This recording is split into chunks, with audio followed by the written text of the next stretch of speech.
right, so now that we have been through what CrystaLac is, how it compares to epoxy, and what CrystaLac products you need, let's talk about some of the other products that you need and a few that you want to help you get through this process a little bit better. And you'll be surprised at how cheap some of these tools I'm going to recommend are. I mean, for real, like a lot of them are going to be like a couple bucks each. And I'm going to link everything down below, and I appreciate you using those links if you're going to make any purchases. But I will say that depending on where you live, you might be able to find some of these tools at various different stores for less money. Okay, so shop around and make sure you get yourself a good deal, right? We're trying to save money in these times. So if you're new here, my name is Allison, and here on the Alison Crafts YouTube channel, I'm dedicated to giving you quick and easy to follow tutorials so you can be the best tumbler maker, keychain maker, crafter possible, so you can have confidence in making things for yourself, for your friends, or to sell in your business. So if you're liking the content, please consider subscribing down below and shoot me a thumbs up if you like the video. It helps support me so much, and I appreciate every single one of you.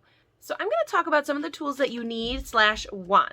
The bigger things that I'm going to talk about and not go into too much detail would be a cup turner.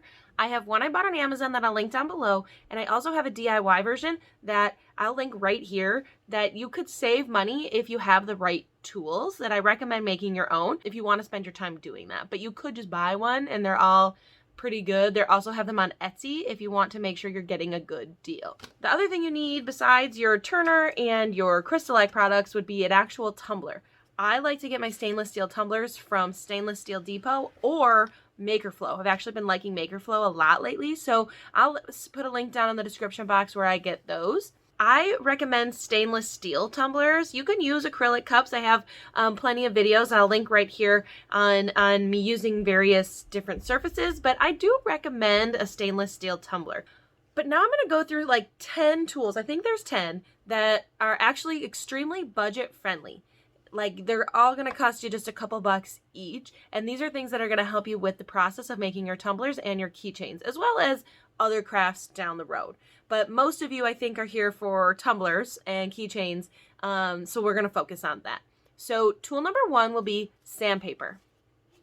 You can get it from any hardware store or on Amazon, and you're going to want to have 400 grit and 220 grit.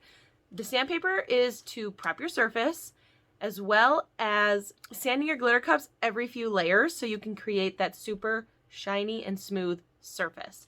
Tool number 2 would be the E6000 pump spray. You want to make sure you get the actual pump spray, not the tube, because the pump spray is non-toxic. While I have a very much love-hate relationship with this E6000, I still recommend it because it helps seal and flatten the glitter, and it helps to cut down on the total number of layers you need when you're doing a cup. I think I'm going to make a whole video on some tips and tricks with the E6000. Let me know in the comments below if that's something you're interested in.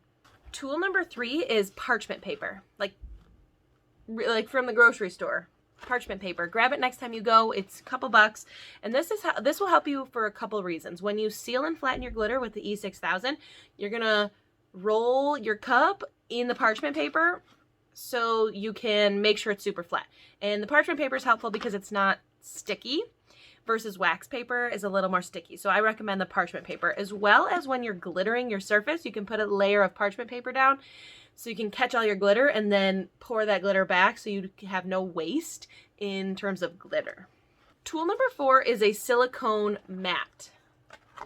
You can get it in cute colors, or you can get it plain, whatever makes you happy. But I like to have this on my working surface because it's super easy to clean. If you drip any of your CrystaLac products or get any paint on it or glitter, it's super easy to clean up, so you can make sure that you're not staining any of your tables or work surfaces, and I just highly recommend that. I actually got this in a kit with some silicone brushes, which I use for my water slides, and some stirrers that I use to mix up my paints so I can create less waste overall in my craft space. So I will link it down below, but I just like to have a nice clean surface when I'm working, and having a silicone mat helps me with. Tool number 5 is contact paper. I got mine from Amazon, and I've got it at Target. You could also get it at the Dollar Tree. Mine never has any of the clear one, and that's the one I like to use.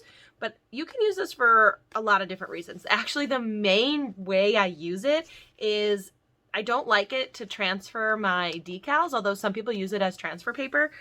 I like to clean up my glitter with it. So I just take off a piece and I dab up all the glitter, and it keeps my work surface clean. And you know those stray glitters are really annoying when you're trying to make a non-glitter cup. So I use contact paper for cleaning. You can also use it to make stencils, and you can use it as transfer tape. I recommend it because it's very versatile and you can use it for a few different things. Tool number 6 is a squeeze bottle. This is a 4-ounce bottle, but I have it in multiple different sizes. I have a bigger one as well that I like to keep my extreme protection, my bright tone, and my black gloss all in a squeeze bottle. And that way I can just apply it super easily, but you want to make sure it's airtight. I've had a couple from like the grocery store or the Dollar Tree that they weren't fully airtight, so I found these on Amazon and that I really recommend for an airtight container, as well as just super easy to drip on your product and mess free, and it's controllable and all that jazz. So I highly recommend the squeeze bottles for storage and application. Tool number 8 is a makeup brush. Okay, this is just a blush brush. I got this one on Amazon. You can also find some at the Dollar Tree, but my Dollar Tree never has anything helpful. So I get mine right on Amazon, and they're like $1 and some change, and you can use it several times. So it's not like a one-use tool. You're going to use it several times before you have to get a new one. I recommend the blush brush to apply your paints. It helps get a nice finish with minimal amounts of streaks.